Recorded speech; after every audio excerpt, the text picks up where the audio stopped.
Although this is a tech podcast, it's also about the human origin stories behind the technologies that we all love, use, and make our life easier. And my question for you today is, what does it take to go from a world of professional sport to practicing law and then to building a fast-growing legal tech company that is reshaping how contracts are managed? Well, let me tell you, today's guest has done exactly that. Because I'm going to be joined by Tom Dunlop. He's the CEO and co-founder of Summize. And he began his career as a Great Britain badminton athlete before moving into law and working as a commercial and technology lawyer, and then stepping into the world of entrepreneurship.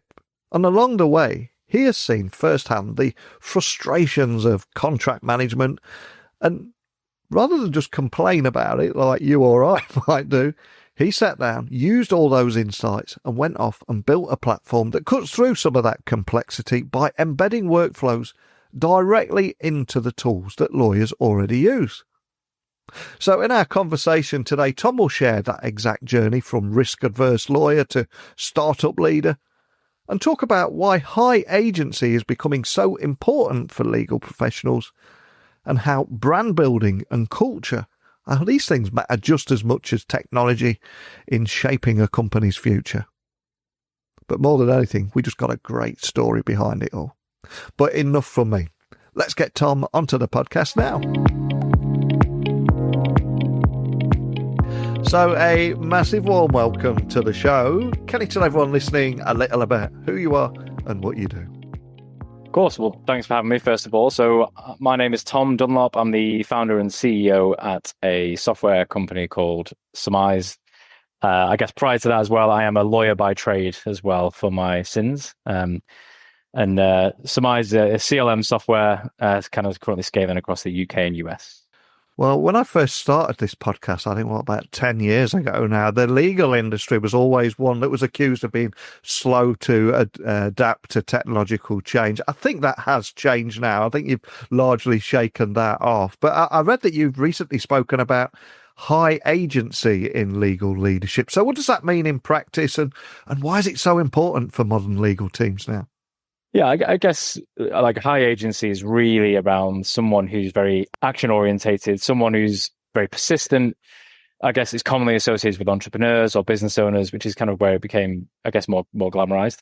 I think for legal teams or legal leaders, it's probably not necessarily a trait that historically has probably been associated with kind of legal teams or the legal brand. I think legal teams have, I used to get this a lot when I was in practice, can be quite passive, the advisory, probably shy away from making decisions. But I think what we've seen in recent times, particularly you look at the wider economical market, you look at the advancements in AI and the kind of regulatory environment around that. I think there's a real opportunity for lawyers, legal teams, legal leaders to actually take ownership of some of these pretty big critical decisions at board level and start to kind of really embrace that kind of action orientated kind of ownership, accountability trait that probably they haven't necessarily owned before. So I think, it's a great time actually to be in legal if you take advantage of these types of things going on. Yeah, legal tech is booming right now, and Summize is known for cutting through all that contract chaos that I suspect that you've experienced by embedding workflows directly into tools that people already use. So tell everyone listening a little bit more about the platform, the problems that you set out to solve from the very beginning, and this integrated approach that you set that sets you guys apart. Yeah, of course. So Summize's kind of history, I guess, came from kind of summarizing signed contracts. So my background, lawyer, I went through a due diligence. I had to summarize about 500 contracts very manually, which is obviously very painful. So the original product was take a bunch of these signed contracts. They're all hundreds of pages. And how can we create a really quick summary of those contracts in seconds? And that was the initial product. When we started to kind of push it out, I think we wanted to kind of go a bit more holistic, a bit more end to end. So how do people create contracts? How do people review contracts? And then from my knowledge and experience working in-house, it was, I guess we figured that, trying to get internal departments, pretty much every department interacts with the contracts at some point, trying to get external people, the other side, lawyers, external counsel, all trying to use one tool and log into, CLM.com, is not going to really happen. I wouldn't have been able to push that out as a lawyer. So what we decided to do, which was a very different approach, was, well, what tool is someone going to be using when they're interacting with the contract at the creations phase? So we brought out some Teams and Slack chatbots where you could create a contract for a chat, which was basically how a salesperson might have dealt with me as a lawyer. Can you create me this NDA?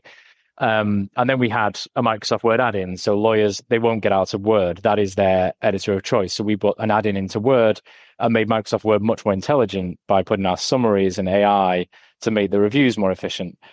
And similarly with the Outlook, we've got Outlook Gmail. That's where the emails come in from the other side. We've got plugins there that allow you to triage new requests, find out where things are up to.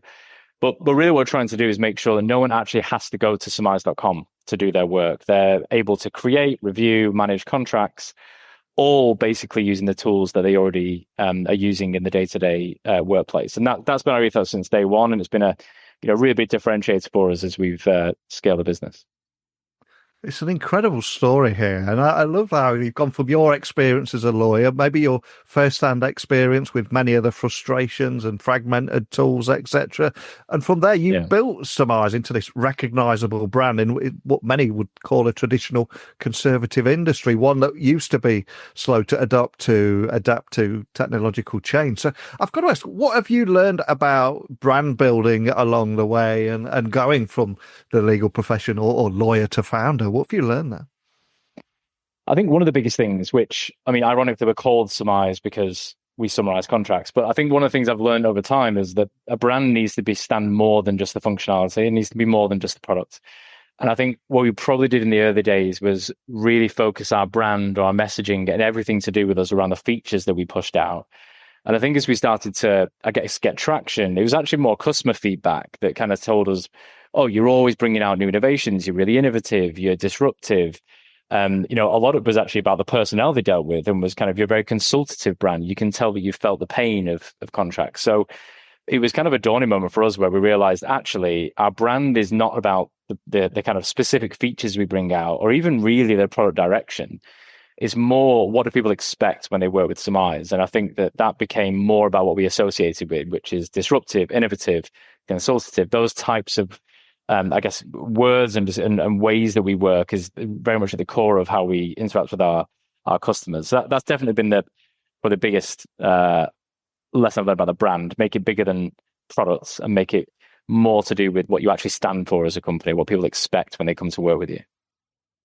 And your journey from commercial lawyer to startup founder, not a straight line by any stretch of the imagination. So what was it that sparked that leap into entrepreneurship? What surprised you most about that transition? I would imagine as someone that's made a similar leap, but not on the scale that you have there, but it must have been incredibly daunting at the time. But tell me more about that story and you taking that leap. Yeah, it's been an interesting journey. I think one thing that I think of my life as almost like three acts. Like actually being a lawyer, I was actually a Great Britain badminton athlete. So I did that for a number of years and I was meant to go to the Olympics and then kind of, again, not the natural association was to then stop playing badminton for Great Britain and go to being a lawyer and then from lawyer to, tech founder. So it was very kind of winding road. But I guess I always was one of those people that had one of those black books where you'd kind of write down ideas, business ideas. And I was lucky enough to work in some very entrepreneurial environments. So I was a lawyer in a software company. So I was you almost get the bug when you're rubbing shoulders with the founders of these companies who are constantly thinking about innovation and how can we do things better. So almost my day to day was why are you so manual? Why are you not doing anything better? Think of something creative. And it would almost challenge you to kind of adopt this kind of entrepreneurial mindset. And so I felt, in terms of the risk, if I'm honest, I never felt like it was a huge risk because I was in a well-paid lawyer job. Worst case scenario, doesn't work out, I become a lawyer. And I was so passionate about the problem I was trying to solve because I dealt with it for so many years. I knew there was a pain there and I knew people would pay money to solve that pain. So because I had that passion, that conviction, I wouldn't say it was a moment where I felt risk. At the time, I had my second child was born. We moved house. I literally within the same kind of 2-month period as I kind of went full time in Summize. So logically, when I look back at it now, I'm like, wow, that was a risk. That was a lot. But at the time, I don't know, you just have this like undeniable conviction that it will work. It felt inevitable. And I think that's what ultimately drove me to continue forward. And obviously I'm glad I did, but looking back now, maybe it was a bit more risk than I was giving credit to at the time. And what about your wife at the time? Was she just incredibly supportive, believed in you and said, no, you can do this? Or obviously with a new child on the way and moving house, there's so much going on. It must, did she show any stresses at the time?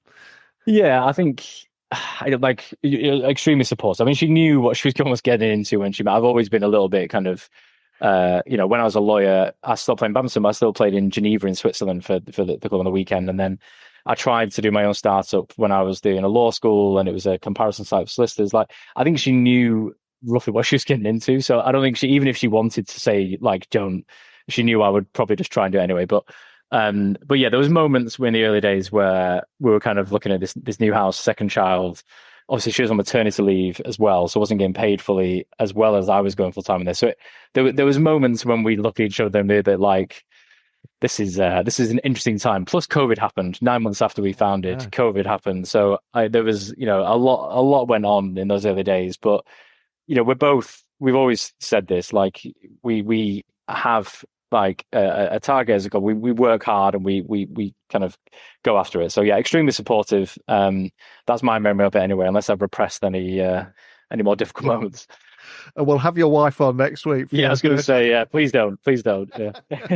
And of course, I love how you mentioned your life's almost in three acts there. You had the Olympics or possible Olympics and badminton career, to the legal profession, to entrepreneurship. Do you miss anything around the legal side of things, or do you still play badminton? Do you have no back there? No.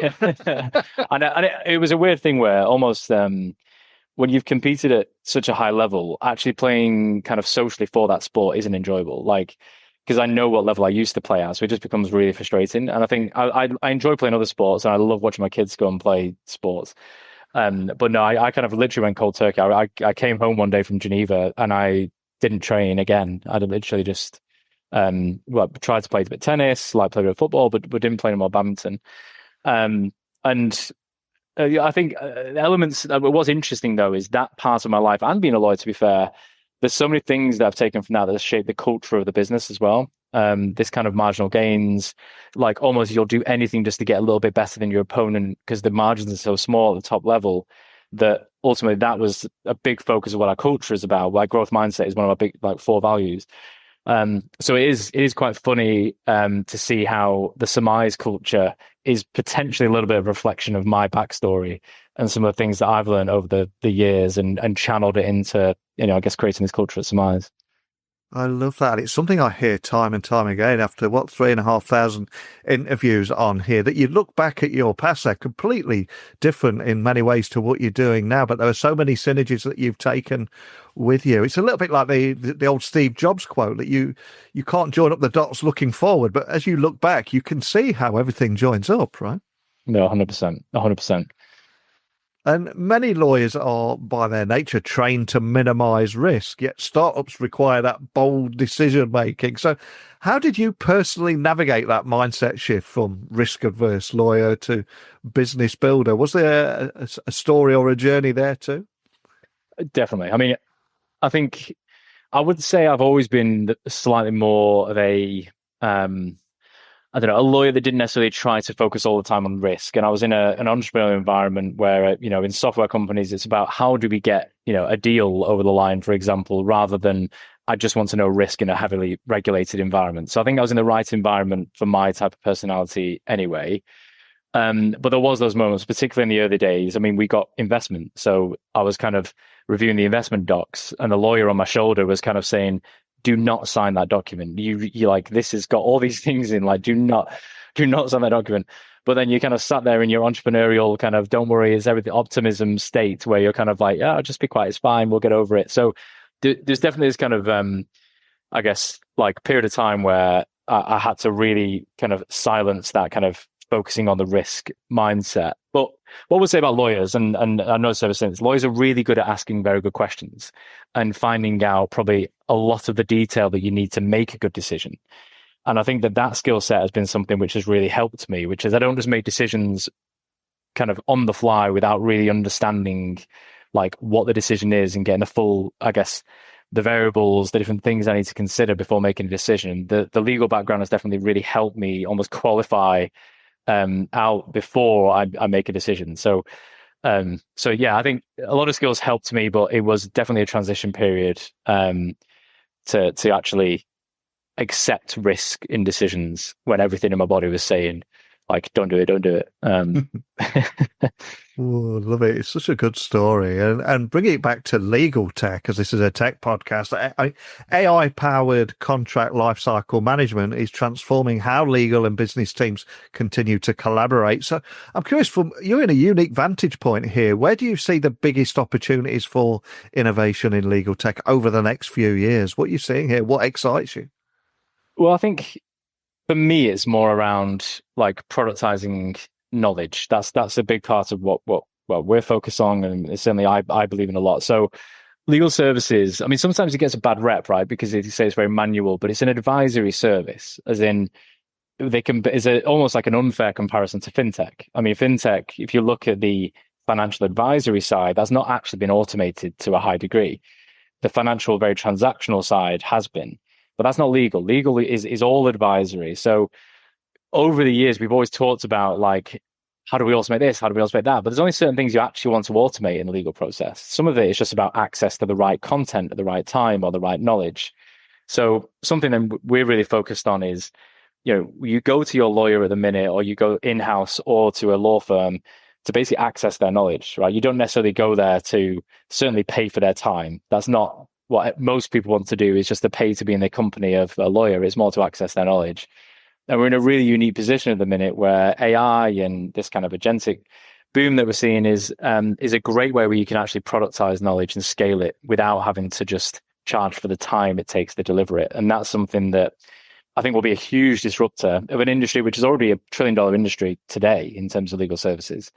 So that's what really excites me, is the next phase above just general improving the efficiency around dealing with contracts and the general understanding of what is in contracts, which is what we already do. And we're also approaching that magical time of the year when many people listening will be beginning to question their own career choices. Maybe they think they want to explore something different next year. And you've been on what an amazing journey here. It's took you from badminton to law to entrepreneurship. So what advice would you give to anybody listening out there? Maybe they're a lawyer, maybe they're a professional in another traditional industry, and they're considering stepping into entrepreneurship or innovation or doing something different. Any advice that you would pass on from everything that you've learned? Yeah, I think I always like to separate like a founder from having an entrepreneurial mindset. I think they're two very different things. And I think what I did first was definitely in my day-to-day, I found that I adopted this entrepreneurial mindset probably by being in this environment. So I was always listening to the podcast, trying to learn more, trying to improve myself personally. I was thinking about, what did I do day to day and how could I improve it? I wasn't just looking at, the risk with things or accepting that it's just the way it was. I kind of really adopted this forward thinking mindset. And naturally you come with ideas. It creeps into your day to day life. I think you start to then say, how could my children learn better when I'm doing homework? Is there a better way? And you start to think, it'd be cool to do an app that did X, Y, Z. And I was finding myself doing this all the time, where almost every part of my life I was trying to solutionize with some form of product. But obviously it's very different to actually being a founder. So you can adopt an entrepreneurial mindset, and I think that will naturally get you further in the workplace. But a founder is all about grit, determination, and pushing when everyone says no. And if I'm honest, a lot more of the founder mindset came from me as an athlete, where I was people were saying, you're never going to do it. It's not right. You got rejected over and over again. And you've got to have this just undeniable like confidence and conviction in your own idea, the fact that you will succeed.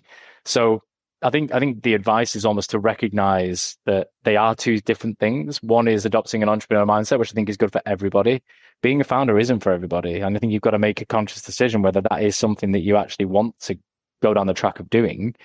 If you can combine the two though, then yeah, it's an extremely rewarding journey. Nothing else is going to give you the sort of the buzz, the ownership, the accountability, what I used to get from winning in a match, that adrenaline rush.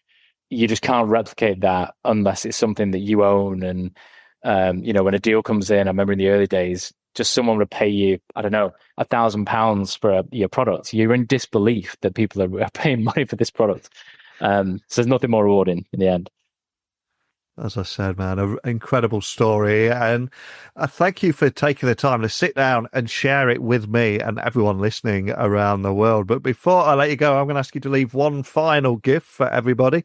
One of the questions I always ask is ask my guests to leave either a book that means something to them that we can add to an Amazon wish list, or maybe a song for a Spotify playlist. I don't mind what it is. It can be a guilty pleasure. But what would you like to leave everyone with and why? I feel like I left a song there, but people would probably read into my psyche a bit too much. I know one of the best books that I've read, genuinely what we followed almost as a blueprint in the early days of setting up Summize, was Impossible to Inevitable by Jason Lemkin. Because it was all about how do you get your first almost like 10 customers at arm's length, and it broke down the problem with starting up into very sizable chunks rather than just thinking how do we get to 1 million. Like, it was a real kind of step-by-step guide, and genuinely that was pretty transformational in the early days of Summize. So I definitely recommend that book. Awesome. I'll get that added straight to our Amazon wish list. And for anybody listening wanting to connect with you or just learn more about Summize, your technology and everything you're doing, where should they go? Anywhere you'd like to point everyone? Yeah, I mean, Summize is definitely a website, so summize.com. And that is Summize. We spelt it with, the cool tech way. And then for me personally, I guess, the honest answer is probably LinkedIn. I don't know how many Tom Dunlops there are on LinkedIn, but I imagine there's not loads. So that's probably the best way. Well, again, we covered so much there, from your inspiring story from badminton, athlete, accomplished commercial and tech lawyer, and almost how it was all a catalyst when you were reviewing contracts there, to creating Summize and the story behind it and where you're going and how you're continuing to leverage technology. I wish you the best of luck. I'd love to get you back on next year and see where Act 4 might be taking you as well. But thanks for joining me today. No, I appreciate it. Thanks for having me. So what was it that stood out for you in Tom's story today? I think for me, one of the standout moments is how the lessons from sport, law and entrepreneurship all came together, collided, converged to create a mindset, a unique mindset that is built on persistence, adaptability and conviction. And his perspective on separating an entrepreneurial mindset from a founder's mindset, I think that is a golden message, something that many of us can apply to our own careers, regardless of what industry we're in. So I'll have links to Tom's LinkedIn profile and the website. And of course, I'd love to hear your thoughts on what we discussed today. Do you believe legal tech is at a turning point? Or how do you see AI shaping industries that are often viewed as traditional or conservative? And do you have a story like Tom's that you'd like to share? This is why I record this show every day, for stories like Tom's. So thank you to Tom for taking the time to share it. Thank you for taking the time to listen today. And remember, you can get me at techtalksnetwork.com, Instagram, LinkedIn, X, etc., just at Neil C. Hughes. But thank you, everyone, and I will return again tomorrow with another guest. Bye for now.